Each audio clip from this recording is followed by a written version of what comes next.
Hi and welcome back to another quick guide. Today, I'll teach you how to use Facebook on two phones.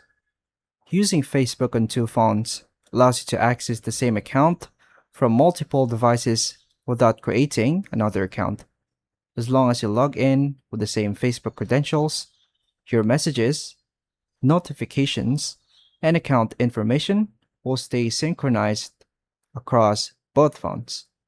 Follow these steps to use Facebook on two phones.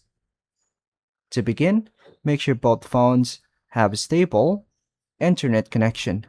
Open the Google Play Store or Apple App Store on each phone. Then download and install the Facebook app if it is not already installed.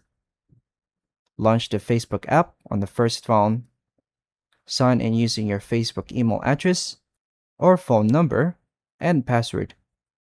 Verify that your account opens correctly on the first phone. Open the Facebook app on the second phone. Log in using the same Facebook account credentials. Complete any security verification if Facebook asks for it.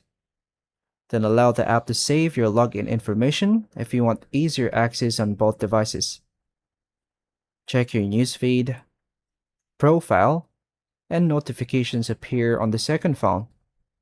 Use either phone to browse Facebook, send messages, or interact with posts. Keep the Facebook app updated on both phones for the best performance and security. Finally, log out from either phone when using a shared or public device to help protect your account. And that's all for now, folks. Thank you for watching.